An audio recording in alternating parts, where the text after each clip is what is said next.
The rain falls like needles against Maya Torres's skin as she counts the crumpled bills in her jacket pocket for the third time. $18. 3 hours of watching the Hendersons' twin terrors, and $18 is all she has to show for it. Mrs. Henderson had smiled apologetically, promising to catch up the rest next week, but Maya knows better. Next week will bring another excuse, another apologetic smile, another handful of singles that don't come close to covering what she's owed. She should have been a teacher like her abuela wanted. Should have finished her degree instead of dropping out when the medical bills started piling up. But should have doesn't pay rent in Chicago, and neither does babysitting for families who treat her like she's invisible.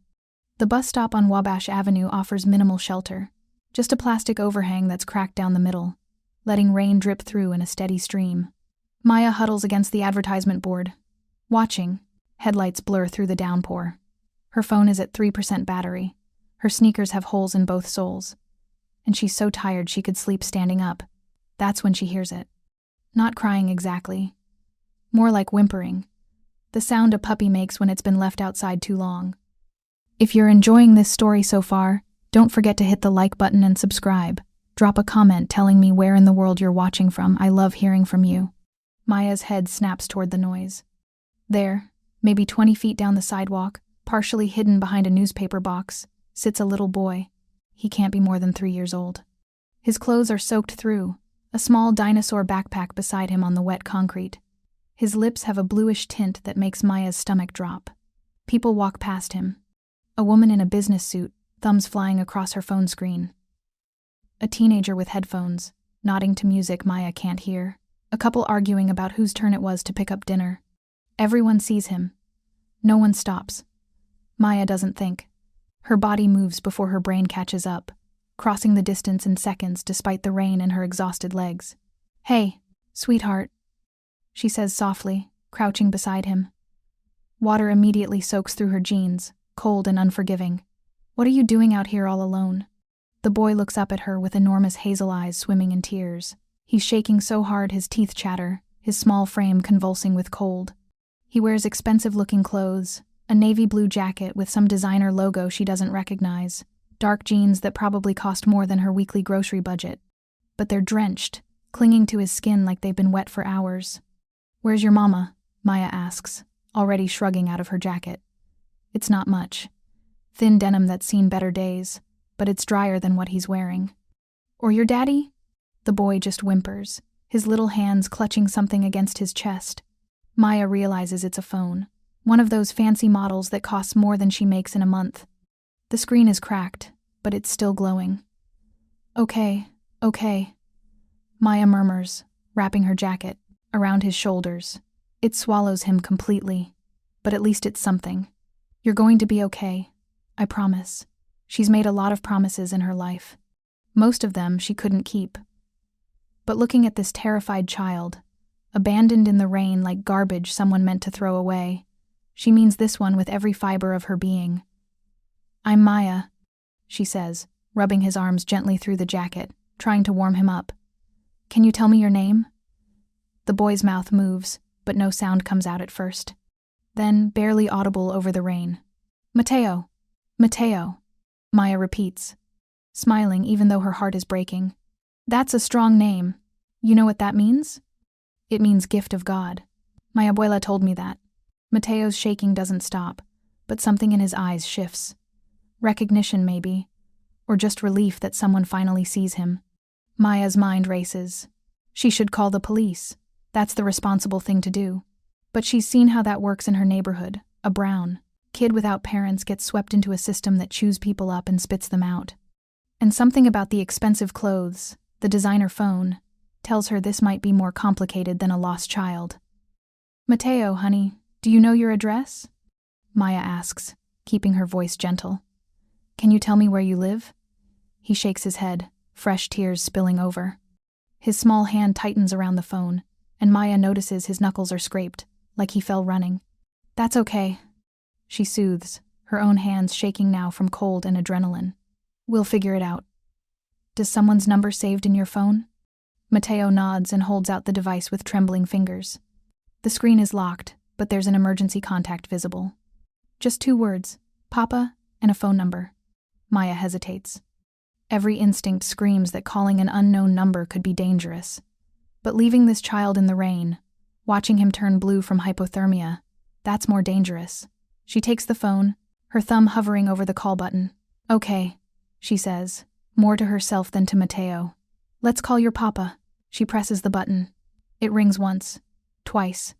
On the third ring, a man answers. His voice is deep, controlled, but edged with something sharp, something dangerous. "Mateo," he says, not a question. A statement loaded with relief and terror in equal measure. "This isn't Mateo," Maya says quickly. "My name is Maya Torres. I found a little boy on Wabash Avenue. He says his name is Mateo. He's cold and wet and where?" The word cuts through her explanation like a knife. Not "where are you?" or "where did you find him?" Just "where?"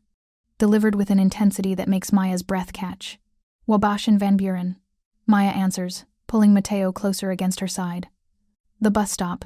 He's okay, but he's really cold and don't move." The man's voice drops even lower, and Maya hears shouting in the background, orders being barked in rapid-fire succession. "Don't let him out. Of your sight. I'll be there in 6 minutes. Wait, I need to know." But the line is already dead. Maya stares at the phone, her heart hammering against her ribs. 6 minutes. Not 10, not 15. 6. Like he's already calculated the exact route, the traffic patterns, every second it will take to reach them. "Your papa is coming," she tells Mateo, forcing her voice to stay calm even though every nerve in her body is screaming that she just stepped into something much bigger than a lost child. "He'll be here really soon." Mateo burrows against her side, his small body still trembling. Maya wraps both arms around him, sharing what little warmth she has left. Her own jacket is with him, leaving her in just a thin t-shirt that's now soaked through. The November wind cuts through the fabric like it's not even there. "Are you hungry?" Maya asks, remembering the granola bar she'd saved from her lunch. "It's crushed and probably soggy, but it's something. I have a snack if you want it." Mateo nods, and Maya digs the mangled bar from her pocket. It's in worse shape than she thought, broken into pieces inside a wrapper that's barely holding together. But Mateo takes it with both hands like she's offering him a feast, nibbling at the edges with careful bites. "Slow down, mijito," Maya says softly. "You'll make yourself sick." But even as she says it, she understands. She knows what it's like to be so hungry you forget to breathe while you eat. Knows the desperation of not knowing where your next meal is coming from. 5 minutes pass. Maya counts them by the rhythm of her own heartbeat, watching the street for any sign of approaching vehicles. Her phone dies completely, the screen going black just as she tries to check the time. Perfect. Just perfect. "Your papa," Maya says, trying to distract both Mateo and herself. "What's he like?" Mateo looks up at her, granola crumbs on his lips. "Big," he says quietly. "Really big, and strong." He pauses, considering. "Sometimes scary." Maya's stomach tightens. "Sometimes scary. Great." She's about to meet someone who terrifies a 3-year-old, and she has no phone, no witnesses, and $18 to her name. "But he gives the best hugs," Mateo adds, and something in Maya's chest loosens slightly. "When he's not busy." "Busy doing what?" Maya asks before she can stop herself. Mateo shrugs, the movement lost in her oversized jacket. "Papa things." The screech of tires cuts through the rain before Maya can ask what "papa things" means. 3 black SUVs with tinted windows slam to a stop along the curb, their arrival so sudden and coordinated that it feels choreographed. Military precision wrapped in civilian vehicles. Car doors fly open. Men in dark suits emerge, moving with the kind of efficiency that makes Maya's mouth go dry. They're not police. They're something else entirely. Something that makes the hair on the back of her neck stand up in warning. But it's the man who steps out of the center vehicle, who steals every ounce of air from Maya's lungs. He's tall, maybe 6'3", with broad shoulders that fill out his tailored suit in a way that suggests the expensive fabric is barely containing something dangerous underneath. His dark hair is slightly too long, pushed back from a face that could have been carved from stone-sharp cheekbones, a jaw that looks like it's never heard of compromise, and eyes so dark they're almost black. Even from 20 feet away, even in the rain, Maya can feel the weight of his presence like a physical force. "Mateo." His voice carries across the distance, rough with emotion he's clearly trying to control. "Papa," Mateo screams, the word torn from his throat as he scrambles out of Maya's jacket and runs toward the man. The transformation is immediate. The stone-faced man drops to one knee, catching Mateo in his arms with a gentleness that contradicts every hard angle of his body. He crushes his son against his chest, one large hand cupping the back of Mateo's head while the other wraps around his small body completely. "I've got you," he murmurs, the words barely audible over the rain. "I've got you, Mijo. You're safe now." Maya stands slowly, unsure if she should stay or slip away while everyone's attention is on the reunion. But before she can take a step, one of the suited men appears beside her, his expression unreadable. "Miss Torres," he says, not a question. Like they already know her name, her life, everything about her. "Mr. Reyes would like to speak with you." "Mr. Reyes. So that's Papa's name. I should go," Maya says, even as the man gestures toward the center vehicle where Reyes is still holding Mateo. "I have a bus to catch and—" "Mr. Reyes insists," the man says, and though his tone is polite, it's clear this isn't optional. Maya's legs feel like lead as she walks toward them. Reyes has stood now, Mateo still clutched against his chest, small arms wrapped around his father's neck. Up close, he's even more imposing, not just tall, but built like someone who knows exactly how dangerous he can be and doesn't need to prove it. His eyes fix on Maya with an intensity that makes her feel naked despite her soaking wet clothes. He's assessing her, she realizes, reading her the way she reads the families she babysits for, looking for signs of threat or deception. "You found my son," Reyes says. His voice is smoother than it was on the phone, but no less commanding. "He was alone," Maya answers, lifting her chin despite her pounding heart. "At a bus stop, in the rain. What was I supposed to do?" Something flickers in Reyes's expression. Surprise, maybe. People probably don't challenge him often. "Most people would have walked past," he says, adjusting Mateo's weight in his arms. The boy has gone quiet, face buried in his father's neck. "You didn't." "Most people are assholes," Maya replies before her brain catches up with her mouth. A man behind Reyes chokes on what might be a laugh.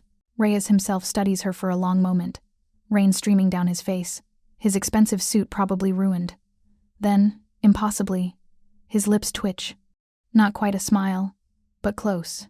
"You gave him your jacket," Reyes observes, nodding toward where Maya's denim jacket still lies on the ground near the bus stop. "He was cold. You fed him. He was hungry. You called me instead of the police." Maya hesitates. This feels like a test.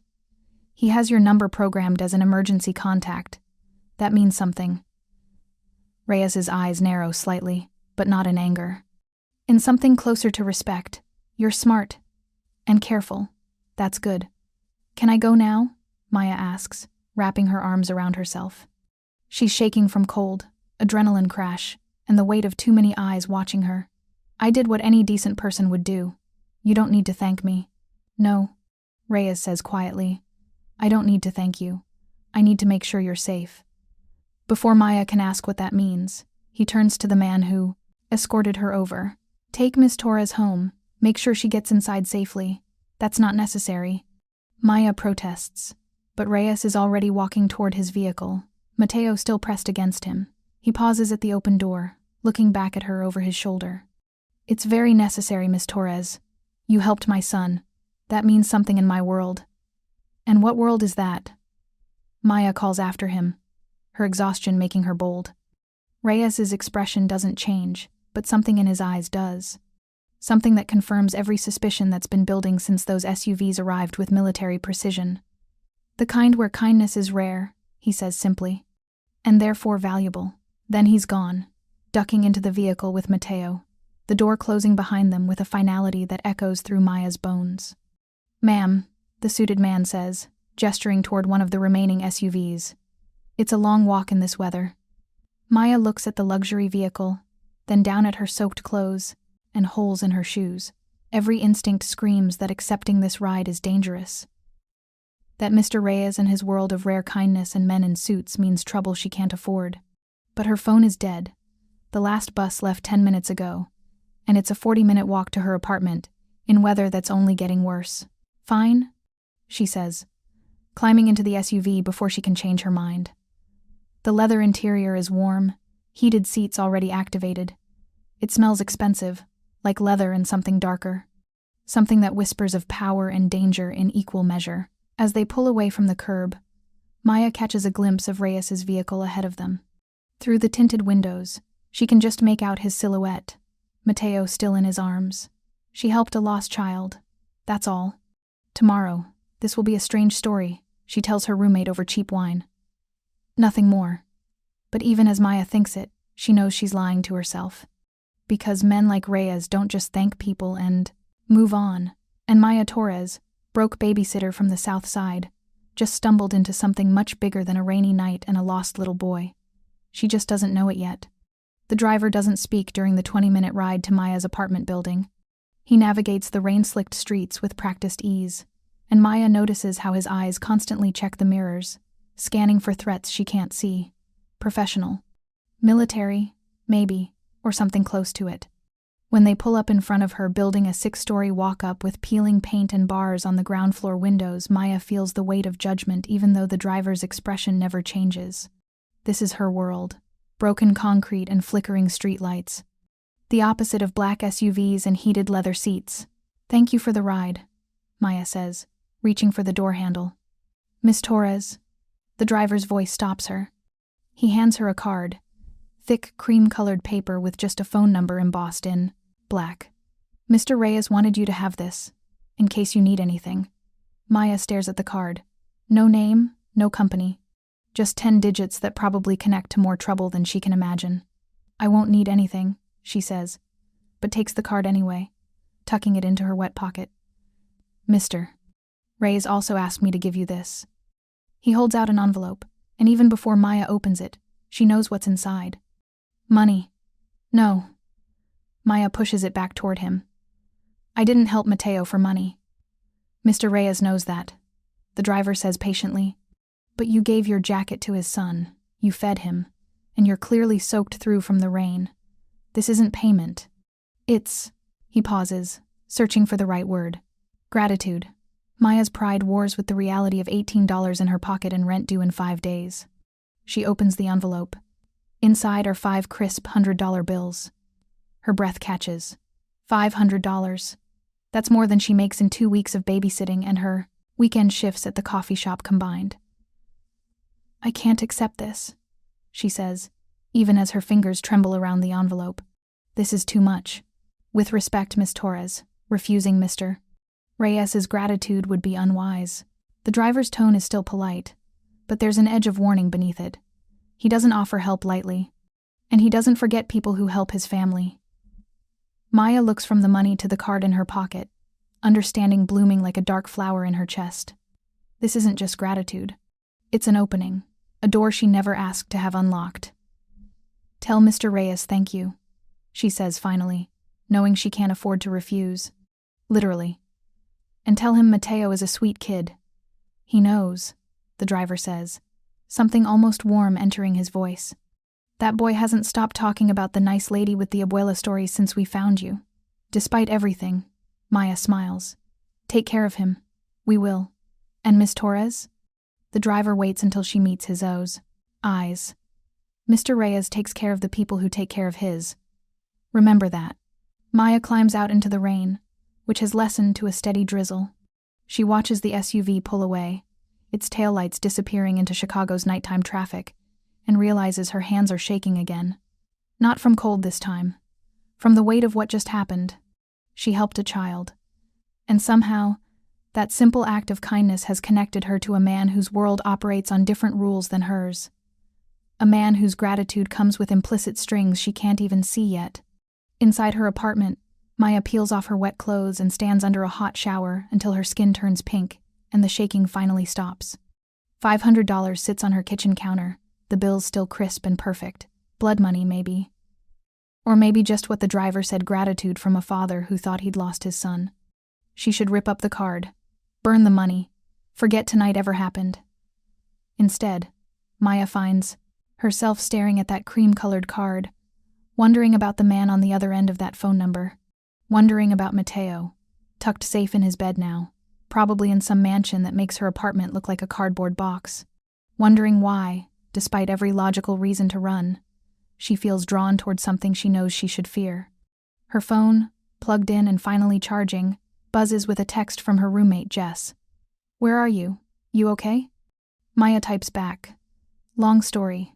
Tell you tomorrow." But even as she sends it, Maya knows she won't tell Jess everything. Can't explain the way Reyes looked at her like he was memorizing her face, cataloging her value, deciding whether she was threat or asset.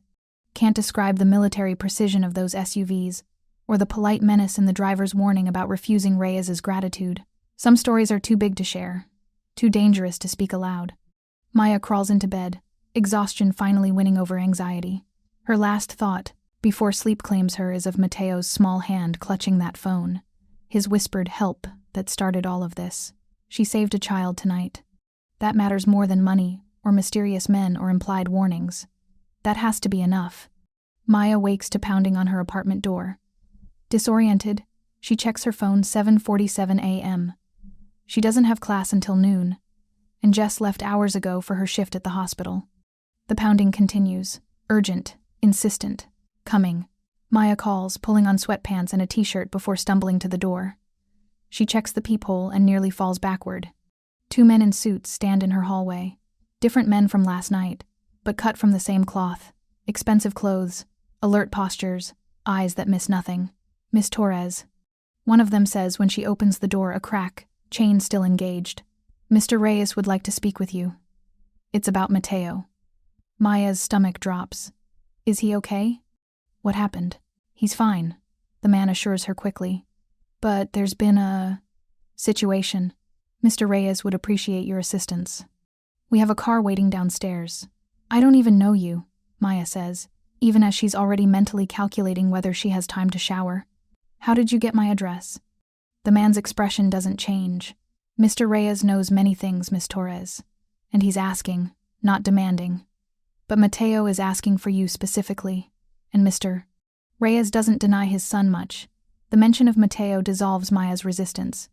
She thinks of those hazel eyes, that small voice saying, "Help.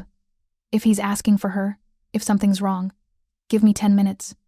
She says. "We'll be in the lobby," the man replies, already turning away with his partner. Maya showers in record time, throws on clean jeans and her only decent sweater, and grabs the card from last night. At the last second, she tucks 2 of the $100 bills into her sock drawer and brings the other. 3, just in case this is some elaborate con and she needs escape money. The men are waiting exactly where they said they'd be, flanking the building's entrance like sentries. One of them holds the door to yet another black SUV, this one idling at the curb with a third man in the driver's seat. "Where are we going?" Maya asks as she climbs in. "Mr. Reyes is home," the man answers, 20 minutes northwest. Maya's never been to the part of Chicago they're heading toward. Lincoln Park, where the houses have actual yards, and the cars and driveways cost more than her college tuition. The trees here are taller, healthier. Even the air feels cleaner, like money filters out pollution. They turn onto a tree-lined street where massive Victorian mansions sit behind iron gates and manicured hedges. The SUV pulls up to one of the largest, a 3-story stone structure with turrets and stained glass windows that catch the morning light. The gate opens automatically, and they drive through like they're entering a fortress. Because Maya realizes as she spots security cameras and sees how the gate closes immediately behind them, they are. A woman in her 50s with steel gray hair and a crisp pantsuit meets Maya at the front entrance. Her smile is warm but assessing, taking in Maya's Target sweater and worn converse with the same neutral expression the driver had last night. "Miss Torres, I'm Lucia. I manage Mr. Reyes's household." She gestures for Maya to follow her inside. Mateo is in the conservatory with his father. They're both eager to see you. The interior of the house steals Maya's breath. Marble floors, crystal chandeliers, artwork that looks like it belongs in museums. But underneath the wealth is something else, an absence of warmth. No family photos on the walls. No kid drawings stuck to the refrigerator they pass. No signs that a 3-year-old lives here except for one small toy truck abandoned near a doorway. "Mr. Reyes was concerned about bringing you here," Lucia says as they walk through hallways that seem to go on forever. "But Mateo woke up this morning asking for the nice lady with the warm jacket. He wouldn't eat breakfast until his father promised to find you. Is Mateo okay? Maya asks. The men said there was a situation. Lucia pauses before a set of French doors, her expression carefully neutral. Mateo hasn't spoken since his father brought him home last night. Until this morning when he asked for you. That's significant. Before Maya can process that, Lucia opens the doors to reveal a sun-drenched room filled with plants and comfortable furniture. Floor-to-ceiling windows overlook a garden that probably requires a full-time staff to maintain. And there, sitting on the floor, surrounded by toy dinosaurs, is Mateo. He looks so different from last night. Clean, dry, dressed in soft clothes that actually fit him. But his face is pale, his eyes still carrying shadows that no 3-year-old should have. Maya, he spots, her immediately, abandoning his toys to run across the room. Maya drops to her knees just in time to catch him, his small body colliding with hers with the force of pure relief. He wraps his arms around her neck, clinging like she's the only solid thing in a shifting world. Hey, mijito, Maya murmurs, rubbing his back. I heard you had a rough night. I was scared, Mateo whispers against her shoulder. But then you came. You gave me your jacket and the food and you called Papa. Of course I did. Maya pulls back just enough to see his face. You needed help. That's what people do, we help each other. Not everyone. A deep voice says from across the room. Maya's head snaps up. Reyes stands near the windows, bathed in morning light that makes him look less threatening than he did in the rain. He's dressed more casually today, dark jeans and a black Henley that emphasizes the breadth of his shoulders. His hair is still damp, like he recently showered, but his eyes are the same, dark and assessing, watching her with an intensity that makes her skin warm. Mr. Reyes, Maya says, standing with Mateo still attached to her like a barnacle. Your men said there was a situation. There is. Reyes crosses the room with that same predatory grace she noticed last night. Up close, in daylight, she can see the faint scar along his jaw, the calluses on his knuckles. This is a man who knows violence intimately. My son won't tell me what happened yesterday. Won't tell me how he ended up alone at a bus stop in the rain. The security footage shows him getting into a car with someone, but the feed cuts out after that. Professional work. Maya's arms tighten around Mateo protectively. Someone took him? Someone took him from the playground at his school. Reyes confirms, his voice dropping to something dangerous. Someone breached my son's security, got past trained guards, and had him for nearly 6 hours before abandoning him at that bus stop. The implications crash over Maya like a wave. This wasn't an accident. Mateo didn't wander off. He was taken, kidnapped, and then dumped like garbage once whoever took him got what they wanted or didn't. Jesus, Maya breathes. Mateo won't speak about it. Reyes continues, moving closer. Not to me. Not to the child psychologist I brought in at 4 this morning. Not to anyone. Until you arrived and he said your name. He pauses, something vulnerable flickering across his features. You're the first person he's spoken to since the incident. The only person he asked for by name. Maya looks down at Mateo, who's gone very still against her, his face buried in her neck. She can feel his rapid heartbeat, the tension in his small body. That's why you brought me here, she realizes. You think he'll talk to me? I'm hoping he will. Reyes corrects. I'm hoping that whatever connection you made with him last night is strong enough that he feels safe with you. Safe enough to tell us what happened so I can find Ed, the people responsible, and make sure they never threaten my son again. The last words are delivered with quiet promise, and Maya doesn't doubt for a second that Reyes means every syllable. Whatever he is, businessman, criminal, something in between, he's a father first. A father who would burn the city down to protect his child. I can try, Maya says carefully. But I'm not a therapist. I'm just a babysitter who helped him once. You're more than that to him. Reyes's gaze holds hers, and Maya feels something shift in the air between them. Recognition. Maybe. Or the beginning of understanding. Children know instinctively who they can trust. Mateo trusts you. Will you talk to me, mijito? Maya asks Mateo gently. Can you tell me what happened yesterday before I found you? Mateo's grip tightens, his small body trembling. For a long moment, Maya thinks he won't answer. That whatever happened has locked him into silence too deep for her to reach. Then, quietly, almost inaudibly, the bad lady said Papa doesn't want me anymore. The room goes silent. Maya feels Reyes go completely still beside her, radiating a fury so cold it drops the temperature 10 degrees. "What bad lady?" Maya asks softly, her hand stroking Mateo's hair. "Can you tell me about her?" "She had yellow hair," Mateo whispers. "And she smelled like flowers. She said Papa was too busy for me. That I was a burden. That's why she was taking me away." Maya's heart cracks. She pulls Mateo closer, making her body a shield between him and the world that would hurt him. "That lady was lying, sweetheart. Your papa wants you more than anything. She said he wouldn't look for me." Mateo's voice breaks. "But then you found me and called him and he came so fast." He finally pulls back to look at Maya, tears streaming down his face. "You made him come. Your papa was already looking for you," Maya assures him, brushing away tears with her thumbs. "He would have torn the whole city apart to find you. Every street," Reyes says, his voice rough with suppressed emotion.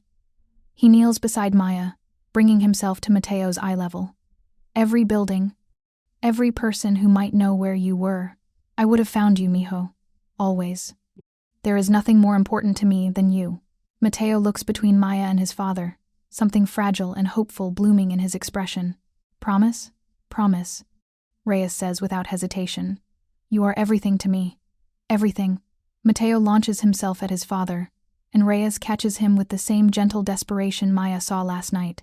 The fierce love in his expression makes her throat tight, makes her think of all the families she's babysat for who treated their kids like accessories rather than people.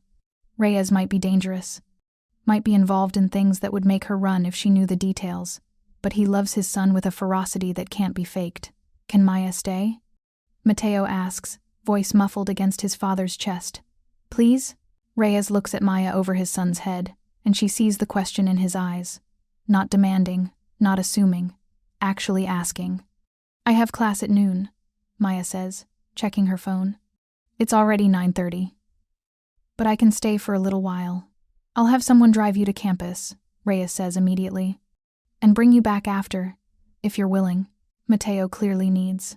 He pauses, choosing his words carefully. "Needs someone he feels safe with while we work through this. I can come back this afternoon." Maya agrees, even though every logical part of her brain is screaming warnings. "But Mr. Reyes, I'm not trained for this. Mateo needs actual therapy, not just a babysitter he met once. He has therapy scheduled for tomorrow," Reyes assures her. "But right now, you're what he needs. And He stops, his jaw tightening. "I would be grateful if you'd help him. Help us." The vulnerability in that admission, "I would be grateful," coming from a man who clearly isn't used to asking for anything, makes Maya's decision easier. "Okay," she says, "I'll help." For Mateo, something shifts in Reyes's expression. Relief, yes, but also something deeper. Something that looks almost like respect. "Thank you, Miss Torres." "Maya," she corrects. "If I'm going to be spending time with your son, you should probably use my first name." "Maya," Reyes repeats, and the way he says her name, low and deliberate, makes warmth bloom in her chest. "And you should call me Dominic. Mr. Reyes makes me sound like my father. Is your father still around?" Maya asks before she can stop herself. Dominic's expression shudders immediately. "He died 5 years ago. Heart attack brought on by stress from the business." The way he says business makes it clear it's not the legal kind. "I took over the family responsibilities after that." "I'm sorry," Maya says, meaning it. She knows what it's like to lose parents too young, to carry burdens you never asked for. "Don't be," Dominic says, his tone making it clear the subject is closed. He lived the life he chose. He stands, still holding Mateo. "Lucia will show you around while I make some calls. Make yourself comfortable. Anything you need, just ask." He walks toward the door, Mateo clinging to him, but pauses at the threshold. "Maya," he says without turning around. "The woman who took my son, the one with yellow hair who smelled like flowers. Did Mateo say anything else about her? Any detail, no matter how small?" Maya thinks back, replaying the conversation. "He said she told him you were too busy for him, that he was a burden." Those were her exact words according to Mateo. Dominic's shoulders tense, his free hand clenching into a fist. "That's specific enough. Thank you." Then he's gone, and Maya is left in the conservatory with morning sunlight, and the unsettling feeling that she just gave Dominic information that will lead to violence. Maybe death. She should feel guilty about that, should feel horror at being complicit in whatever Dominic is about to do. Instead, she just feels satisfied that whoever hurt Mateo is about to learn a very painful lesson about the cost of touching Dominic Reyes's son. Lucia appears moments later with tea and pastries arranged on a tray that probably costs more than Maya's rent. "Mr. Reyes thought you might be hungry," she says, setting everything on a low table near the windows. "You left rather quickly last night without proper breakfast." "How did he know I didn't eat breakfast?" Maya asks, accepting a cup of tea that smells like bergamot and honey. Lucia's smile is knowing. Mr. Reyes is very observant. He notices things others miss. It served him well in business. Business. Maya repeats, testing the word. Everyone keeps saying that. What exactly does Dominic do? He manages his family's import company. Lucia answers smoothly, but Maya notices how her hands fold precisely in front of her, how her expression remains perfectly neutral. The Reyes family has been in shipping for 3 generations. They move goods through the port of Chicago. It's technically true, Maya suspects, just with significant details omitted like what kind of goods and whether they're strictly legal. And Mateo's mother? Maya asks, taking a risk. Where is she? Lucia's expression finally shifts, something like sadness crossing her features. She left when Mateo was 18 months old, said this life wasn't what she wanted. The security, the restrictions, the constant awareness of threats. She pauses. Mr. Reyes hasn't heard from her in over a year. As far as we know, she's somewhere in Europe with no intention of returning. Maya's heart aches for Mateo. Lost his mother to abandonment, now traumatized by kidnapping. No wonder he clung to the first person who showed him genuine kindness. He's been through a lot for such a little person. Maya says quietly. Yes, Lucia agrees. Which is why Mr. Reyes is so protective. Why he keeps Mateo's circle very small. Trust is earned slowly in this family. But he's trusting me after one night, Maya points out. Why? Lucia studies her for a long moment, weighing how much to reveal. Because you helped his son without knowing who he was, without expecting anything in return. That's rare in Mr. Reyes's world. People usually want something: money, power, connections, protection. You just wanted to get a cold child out of the rain. That's basic human decency, Maya protests. Not in our world, Lucia says simply. In our world, kindness is currency, and you showed it freely. That makes you either incredibly naive or incredibly brave. Mr.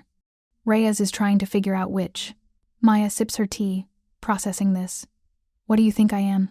Lucia's smile returns, warmer this time. I think you're both. And I think you're exactly what Mateo needs right now, someone from outside this world who treats him like a normal child instead of a precious commodity that needs guarding. Before Maya can respond, her phone buzzes. A text from her roommate Jess. Where are you? You didn't come home last night and you're not answering calls. I'm about to file a missing persons report. Maya quickly texts back. I'm fine. Babysitting emergency. We'll explain later. Cover my shift at the coffee shop if you can. You owe me, Jess responds immediately. And this better be one hell of an explanation. It will be, Maya thinks.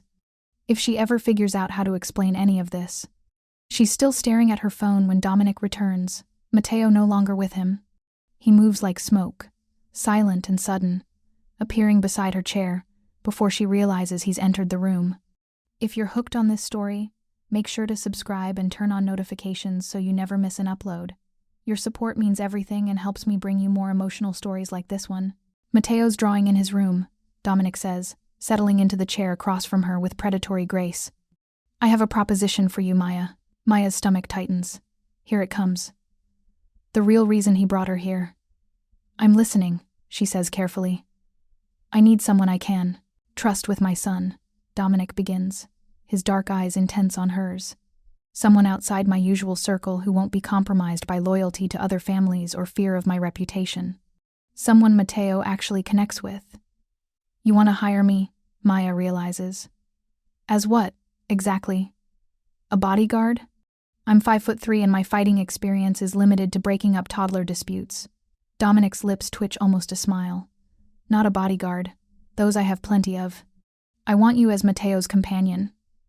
Someone who can help him process what happened. Someone he feels safe with while I investigate who took him and why. I have school, Maya says, and 2 jobs I can't afford to quit. Student loans don't pay themselves. I'll pay you $5,000 a month, Dominic states without hesitation. Plus cover your tuition and any other expenses. In return, you spend your afternoons and early evenings here with Mateo. 4 to 5 hours a day. More if you're willing, less if you have classes or exams. Maya's mind reels. $5,000 a month. That's more than she makes in 3 months of hustling between babysitting gigs and coffee shop shifts. That's too much, she says, even as her brain calculates what financial freedom would feel like. It's what my son's well-being is worth, Dominic counters. What your time is worth.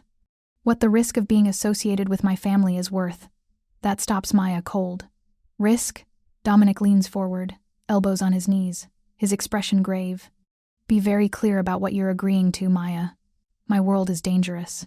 People know who I am, what I control. If they see you coming and going from my home regularly, they'll make assumptions. Some of those people might try to use you to get to me or to Mateo. Like whoever took him yesterday, Maya says slowly. Exactly like that.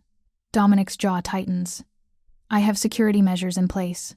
You'd be protected. But there are no guarantees in my business. I won't lie to you about that. Maya should say no. Should walk out of this mansion and never look back.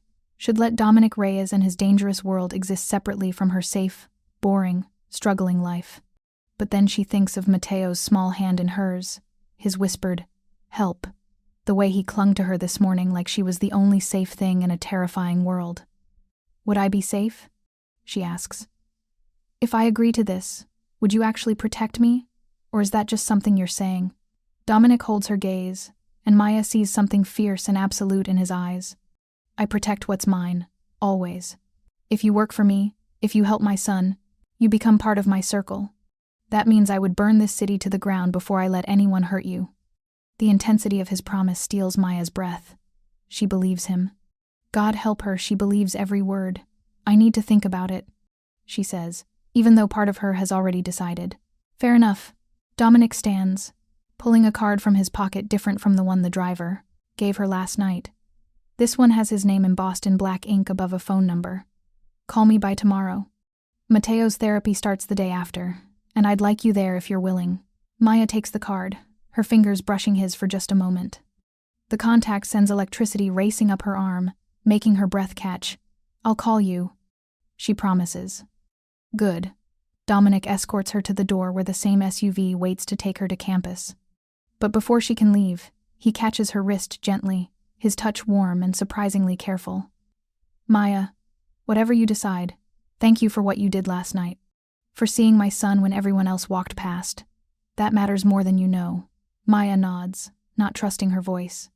Then she's in the SUV, watching Dominic's mansion shrink in the rearview mirror, and wondering how her life got so complicated in less than 24 hours. Her phone buzzes with a text from an unknown number. This is Dominic, so you have my direct line. Use it if you need anything. Day or night. Maya saves the number, her thumb hovering over the keyboard. She should play it cool, should wait to respond until she's made her decision. Instead, she types, "Thank you for the tea, and for trusting me with Mateo." The response comes seconds later. "Thank you for being trustworthy." 3 words. But they carry weight that makes Maya's chest tight. She's in over her head. She knows it. But somehow, drowning in Dominic Reyes's dangerous world feels less terrifying than struggling alone in her safe one. And maybe that's the most dangerous thing of all. Maya doesn't go home after her classes. Instead, she finds herself sitting in the university library, staring at Dominic's card and the implications of what accepting his offer would mean. $5,000 a month. No more working doubles at the coffee shop. No more skipping meals to make rent. No more panic attacks when her student loan statements arrive. But also, danger. Violence. A world where children get kidnapped and abandoned in the rain because someone wants to hurt their father. Her phone buzzes. A text from Dominic. Mateo keeps asking when you're coming back. No pressure, just wanted you to know you're missed. Attached is a photo that makes Maya's heart squeeze. Mateo holding a crayon picture of a person with curly hair and a blue jacket. Maya is written at the bottom in shaky letters, though the spelling is more like Maya. She's lost. She knows it. One scared little boy and his dangerous father have completely undone her carefully maintained emotional distance. Maya texts back, "Tell him I miss him too, and that his drawing is beautiful." Then, before she can second-guess herself, "I'll take the job. When do I start?" The response is immediate. "Tomorrow, 3 p.m. I'll have someone pick you up from campus." Just like that, Maya Torres, broke nursing student from the South Side, becomes part of Dominic Reyes' world. The first week passes in a blur of routine and revelation. Maya arrives every afternoon at 3. Mateo lights up every time he sees her, and slowly, she helps him work through what happened. They draw pictures of his feelings, dark scribbles for the scared parts, bright colors for the safe ones. They read stories about brave kids who overcome challenges. They play in the garden while Dominic watches from his office window, a constant protective presence. The therapy sessions start on day 3. Dr. Chen is a child psychologist who specializes in trauma, and she's good at her job. But even she admits that Mateo makes more progress in the hours with Maya than in their formal sessions. "He trusts you completely, Doctor," Chen tells Maya after one session. "That's rare and precious. Whatever you're doing, keep doing it. What Maya's doing is just being present, being honest, treating Mateo like a person instead of a victim or a precious commodity, and watching Dominic watch them both. He's always there, hovering at the edges." Maya catches him, observing them in the garden, listening from the hallway during story time. On the 8th day, Mateo falls asleep against Maya's shoulder during their afternoon reading session. She's trapped on the couch, the little boy's weight warm against her side. He hasn't slept through the night since the incident. Dominic says quietly, appearing in the doorway with the silent grace that no longer startles her. "Nightmares wake him every few hours. That's normal for trauma," Maya whispers back, adjusting her position slightly so Mateo can sleep more comfortably. "It'll take time." Dominic moves into the room, settling into the chair across from them. He's dressed more casually than usual, dark jeans and a gray t-shirt that emphasizes the breadth of his shoulders and the tattoos peeking out from under his sleeves. Maya's noticed them before, glimpses of ink that suggest a past more complex than expensive suits imply. "Can I ask you something?" Maya says, keeping her voice low so as not to wake Mateo. "Always. The tattoos. Do they mean something specific?" Dominic glances at his forearms, where intricate designs wind from wrist to elbow. "Family history," he says after a moment. "This one," he points to what looks like a compass rose, "represents my grandfather. He came to Chicago from Mexico with nothing, built the shipping business from the ground up. These, a series of dates, are family members we've lost. My father, my brother, others." "You had a brother?" Maya asks softly. Dominic's expression goes distant. "Miguel. He was 2 years older. Died in a territorial dispute when I was 23. Someone thought killing him would make my father weak, make him surrender control." His jaw tightens. "They were wrong. I'm sorry," Maya says, and means it. She understands loss, the way it shapes you into someone you never planned to be. "It's the life we chose," Dominic says, but there's something in his voice that suggests he's not sure anyone actually chose this life. Maybe it chose them. They sit in comfortable silence, Mateo sleeping between them, the afternoon light golden. It feels domestic, Maya realizes. Feels like family, even though she's only known them just over a week. "You're good with him," Dominic says finally. "Better than anyone I could have hired." "I'm not doing anything special," Maya protests. "Just spending time with him. Listening." "That's exactly what makes it special." Dominic leans forward, his dark eyes intense on hers. "Most people in my world, they see Mateo as leverage, as a way to get to me or gain advantage. Even people I employ, they treat him carefully because they're afraid of me, not because they care about him." "And you think I care about him?" Maya asks. "I know you do." Dominic's certainty is absolute. "I see it in how you look at him. How you adjust your whole day around his needs without complaining." Maya can't argue with that. "The money helps God. Does it help?" She paid rent 3 weeks early for the first time in her life, but it's not why she shows up every day with new stories and patient answers to Mateo's endless questions. "He's easy to care about," she says simply. "So are you.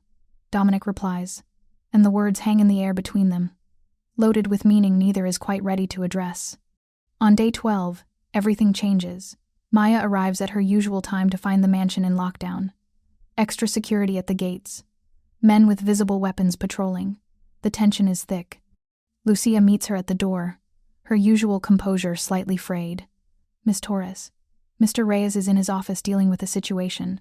Mateo is in his room. He's been asking for you. What kind of situation? Maya asks, but Lucia just shakes her head. Not my place to say. But stay in the East Wing today. Don't go wandering. Maya finds Mateo in his room, building an elaborate block tower with single-minded focus. He's scared but trying to be brave. Hey, mijito, Maya says, settling beside him on the floor. Cool tower. Are you making a castle? It's a fortress. Mateo corrects, adding another block with careful precision. To keep the bad people out. Maya's heart clenches. Are you worried about bad people today? Mateo nods, not looking at her. Papa said someone's trying to hurt us again. That's why all the security men are here. Before Maya can respond, raised voices echo from somewhere downstairs. Dominic's voice, controlled but deadly. Another man's voice, defensive and angry. Stay here, Maya tells Mateo, standing. I'm going to check on your papa. Don't leave, Mateo pleads. I won't leave the house, Maya promises. 2 minutes. She moves toward the voices, her nursing training overriding common sense. If someone's hurt, if there's a medical emergency, she might be able to help. The voices are coming from Dominic's office. The door is slightly ajar, and through the gap, Maya can see Dominic standing behind his desk, radiating cold fury. 2 of his men flank him. And in front of the desk, blood dripping from his nose, is a man Maya doesn't recognize. I told you what would happen if anyone touched my family, Dominic says, his voice terrifyingly calm. Did you think I was making empty threats, Marcus? It wasn't supposed to go like that, Marcus stammers, holding his bleeding nose. We just wanted information, leverage. We didn't mean to actually take the kid. The sound of Dominic's fist connecting with Marcus's face is sickening. The man crumples. You didn't mean to kidnap my 3-year-old son? Dominic's voice drops even lower, more dangerous. You didn't mean to terrorize him? Abandon him in the rain? Make him think I didn't want him anymore? Boss, please. Marcus tries, but Dominic cuts him off with a gesture. You worked for me for 6 years. I trusted you, paid you well, gave you opportunities. Dominic moves around the desk with predatory slowness, and you sold information about my security protocols to the Vega family, helped them plan my son's kidnapping. For what? Money? Ambition? They said they'd kill my sister if I didn't. Marcus starts, but Dominic's expression shows no mercy. Then you should have come to me, Dominic states flatly. I would have protected your sister, would have eliminated the threat. Instead, you betrayed my family, put my son in danger. And for that, Marcus, there's only one consequence. Maya realizes what's about to happen a second before Dominic reaches for the gun. One of his men offers. She should leave. Should run back to Mateo and pretend she saw nothing. Instead, she pushes the door open fully. Dominic. Every head in the room snaps toward her. Dominic's expression shifts through surprise, concern, and something almost like shame before settling into careful neutrality. Maya. Go back upstairs. It's not a request. Mateo can hear the yelling, Maya says, meeting Dominic's gaze steadily, even though her heart is hammering. He's scared. Building fortresses out of blocks to keep bad people out. Whatever you're going to do here, he'll know about it. He'll feel it. Something flickers in Dominic's expression. Conflict. The war between who he is and who he wants to be for his son. This doesn't concern you, he says, but there's less steel in his voice now. Doesn't it? Maya takes a step into the office, fully aware she's probably crossing about a dozen lines. I work for you. I care about your son. That makes this my concern too. Marcus, still on the floor, looks between them with desperate hope. Please, he says to Maya. I have a family, a sister who... Shut up, one of Dominic's men growls, but Maya holds up a hand. Did you help plan Mateo's kidnapping? She asks Marcus directly. He hesitates, then nods. But I didn't know they'd hurt him. I thought they just wanted to scare. Dominic. You gave them access to a child, Maya interrupts. her voice harder than she knew it could be.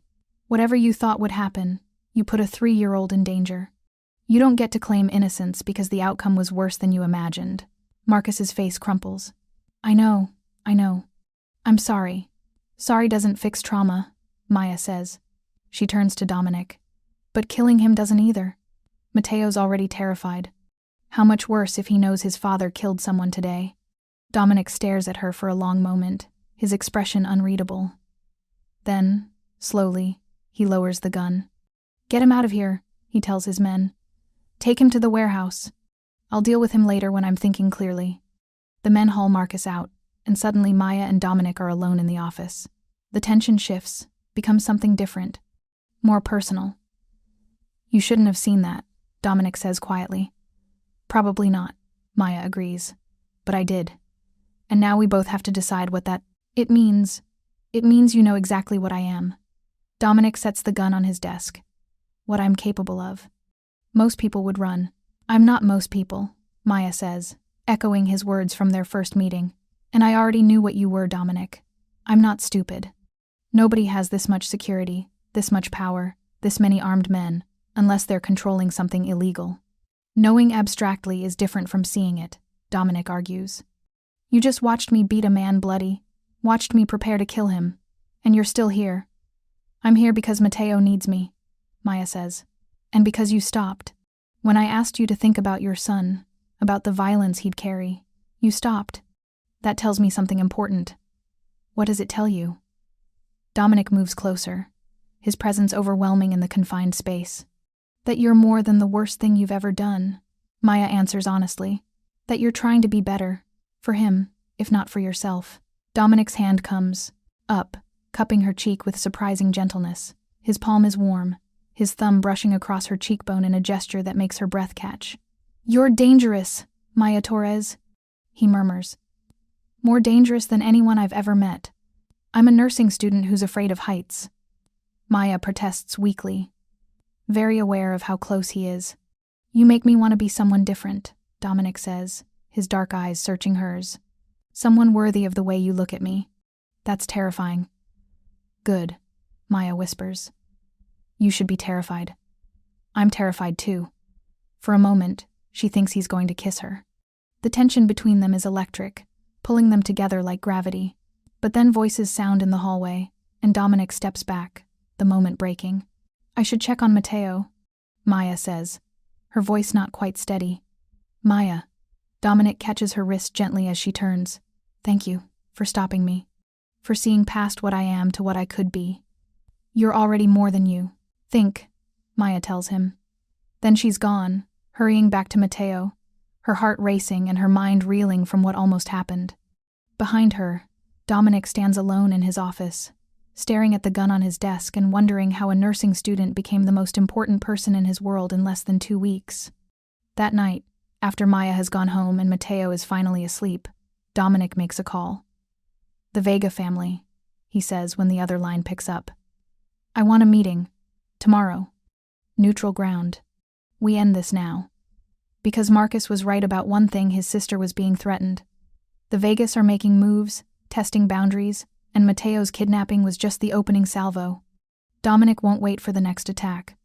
Won't risk Maya or his son again. It's time to remind Chicago why the Reyes family has held power for 3 generations. The next day, Maya arrives to find Dominic dressed for war. Suit so dark it's nearly black, everything pressed and perfect, radiating lethal authority. He's in the foyer when she enters, speaking rapid-fire Spanish into his phone. When he sees her, he ends the call abruptly. Maya, I need to talk to you. Something in his tone makes her stomach drop. What's wrong? I'm meeting with the family responsible for Mateo's kidnapping today, Dominic says without preamble. It could get complicated. I need you to stay here with Mateo. Don't leave the property. The security detail has instructions to lock down if anything goes wrong. Dominic. Maya starts, but he cuts her off. I need to know you'll keep him safe, Dominic says, and there's something vulnerable in his expression that breaks her heart. If something happens to me, if this meeting goes badly, I need to know Mateo will be okay. That someone who loves him will be here. Nothing's going to happen to you, Maya says with more confidence than she feels. Probably not, Dominic agrees. But in my world, probably isn't good enough. So I'm asking you, Maya, if the worst happens, will you take care of my son? It's too much, too fast. They've known each other barely 2 weeks, and he's asking her to be Mateo's guardian if he dies.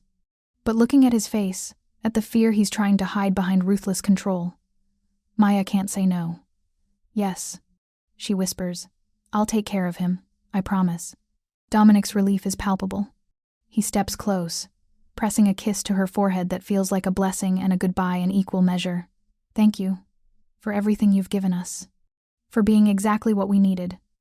Then he's gone, striding toward the waiting convoy of vehicles, and Maya is left with a 3-year-old boy and the terrifying weight of a promise she might actually have to keep.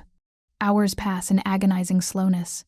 Maya plays with Mateo, reads him stories, helps him with a puzzle, all while watching her phone obsessively for updates. At 4:47 p.m., she gets a text from an unknown number. Situation at the meeting. Boss is secure but things are escalating. Stay inside. Full lockdown initiated. Maya's blood runs cold. She pulls Mateo into her lap, holding him close as the mansion's security system activates around them. Shutters descend over windows. Doors lock with audible clicks. Armed men take positions at every entrance. Maya? Mateo asks, sensing her tension. Is Papa okay? Your Papa is fine, Maya assures him, praying it's true. He's just working. Everything's fine. But everything is not fine. She can feel it in the air, the way the security team communicates in terse whispers, the way Lucia appears with supplies for an extended lockdown like she's done this before. At 6:15 p.m., gunfire erupts somewhere beyond the property walls, distant but unmistakable. Maya pulls Mateo closer, her body instinctively shielding him as more shots echo through the evening air. The security team moves with practiced efficiency, weapons drawn, coordinating through earpieces. Safe room? Lucia says, appearing at Maya's side. Now, they're hustled to a reinforced room deep in the mansion's basement, where Mateo clings to Maya and asks questions she can't answer. Is Papa hurt? Are the bad people coming? Will Maya stay with him? I'm not going anywhere, Maya promises, rocking him gently. I'm right here. Your Papa will come back. I know he will. But doubt creeps in as minutes stretch to an hour. 2 hours. The gunfire has stopped, but there's been no word from Dominic. No update on whether he's okay or hurt, or Maya's phone buzzes at 8:03 p.m. A text from Dominic's number. I'm coming home. ETA 10 minutes. Is Mateo okay? Relief floods through Maya so intensely she nearly cries. He's fine. We're in the safe room. Are you hurt? Nothing serious. See you soon. When the safe room door opens 12 minutes later, Dominic stands there looking like he's been through hell. His suit jacket is gone, his white shirt torn and blood-stained. There's a cut above his eyebrow and bruising along his jaw. But he's alive. He's here. Papa. Mateo launches himself at his father, and Dominic catches him with a wince that suggests broken ribs or worse. I'm okay, Mijo. Dominic murmurs into Mateo's hair. Everything's okay now. The bad people won't bother us anymore. His eyes meet Maya's over Mateo's head, and she sees the truth there. Whatever happened at that meeting, Dominic made sure the Vega family understands the cost of threatening his child. Let me look at you, Maya says, her nursing training overriding everything else. You're hurt. Later, Dominic says. First I need to put my son to bed. But after Mateo is finally asleep, exhausted from fear and relief, Dominic allows Maya to treat his injuries in his private bathroom. The cut above his eye needs 3 butterfly closures. His ribs are badly bruised but not broken. His knuckles are split and swollen. What happened? Maya asks, as she cleans the cut, standing between his legs where he sits on the counter. What needed to happen? Dominic answers vaguely. The Vegas understand now that my family is off limits, that there are consequences for what they did. You killed someone, Maya says.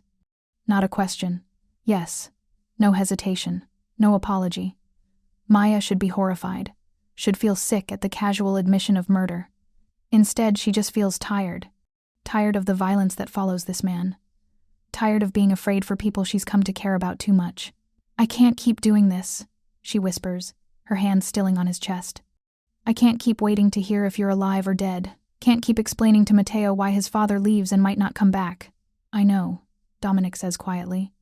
His hands come up to rest on her hips, gentle but firm.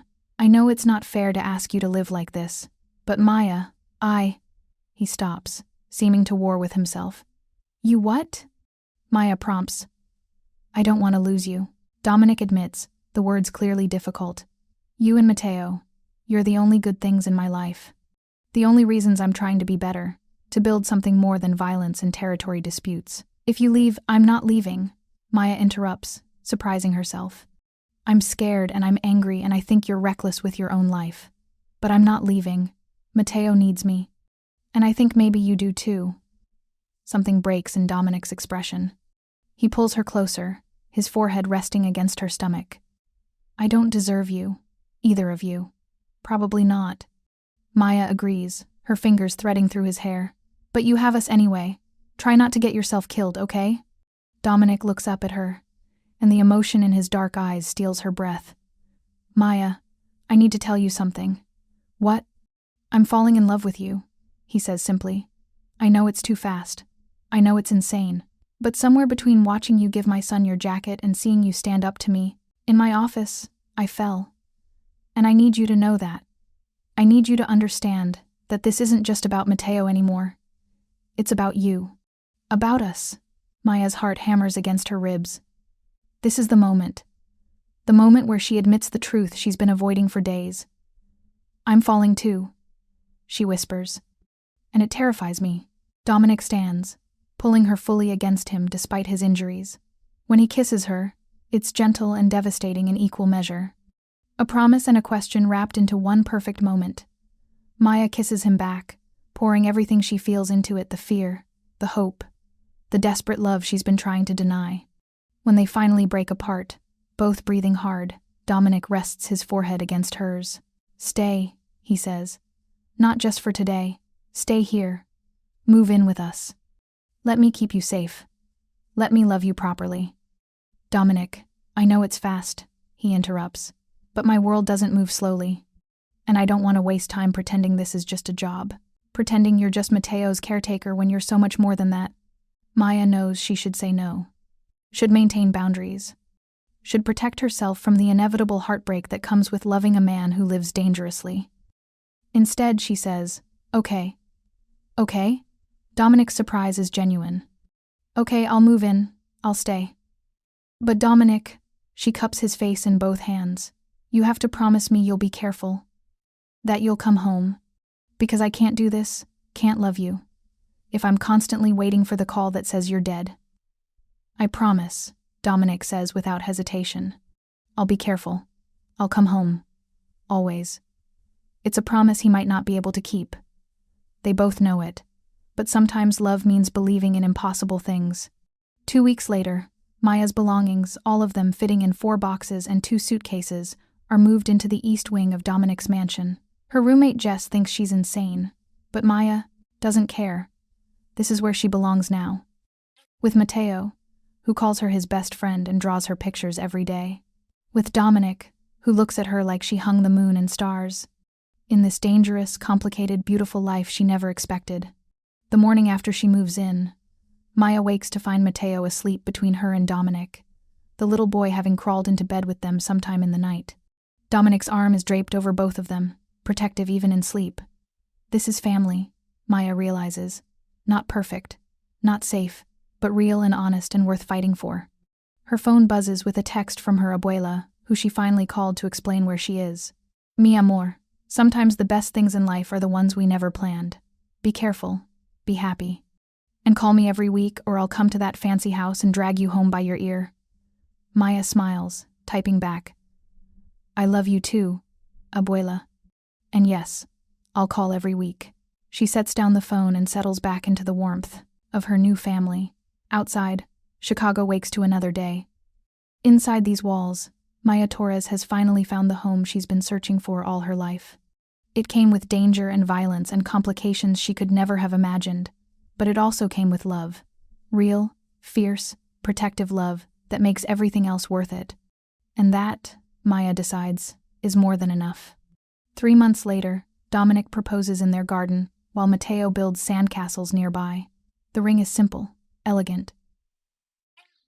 I know I'm asking you to accept a hard life, Dominic says, kneeling, but I'm also promising you'll never face it alone. Maya Torres, will you marry me? Maya looks at this man who terrified her once, who now makes her feel safer than she's ever felt, who loves his son with a ferocity that extended to her the moment she showed kindness to a scared little boy. Yes, she says, laughing through tears. Yes, I'll marry you. Mateo cheers, running over to Phelim. Hug them both. Does this mean Maya is my mama now? If she wants to be, Dominic says, looking at Maya with a question in his eyes. I want to be, Maya confirms, pulling Mateo into her lap. I absolutely want to be. The wedding is small, just family and a few trusted friends. Maya wears her mother's ring on a chain around her neck and a new ring from Dominic on her finger. Mateo is their ring bearer, taking his job with adorable seriousness. When Dominic kisses her at the altar, Maya knows she's exactly where she's supposed to be. This life chose her as much as she chose it, and she wouldn't change a single thing. 5 years later, Maya stands in the garden watching Mateo, now 8 years old, teach his baby sister how to walk. Elena, named after Maya's mother, toddles between them. Dominic wraps his arms around Maya from behind, pulling her against his chest. Happy? Deliriously, Maya admits, leaning into him. Even with the chaos, the security, the complicated life, especially with all of that, Maya says, turning in his arms. Because it's our chaos, our life, and I wouldn't trade it for anything. Dominic kisses her, slow and deep, the kind of kiss that still makes her toes curl after 5 years of marriage. I love you, Maya Reyes, he murmurs against her lips. I love you too, Maya whispers back. Always. Mateo's voice interrupts them. Mama, Papa. Elena took 3 whole steps. They hurry over to their children, this family that started with a rainy night and a scared little boy. This family that grew from kindness and courage and love strong enough to survive anything. Maya looks at her husband, their son, their daughter, and thinks about that girl at a bus stop in the rain, wondering if life would ever be more than struggle. She got her answer, in the most unexpected, beautiful way possible. Sometimes the best families are the ones you choose, the ones that choose you back.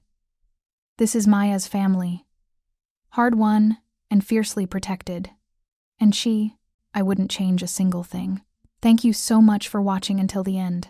If you loved this story, check out the other videos on your screen now. I think you'll really enjoy them. And don't forget to subscribe if you haven't already. See you in the next story.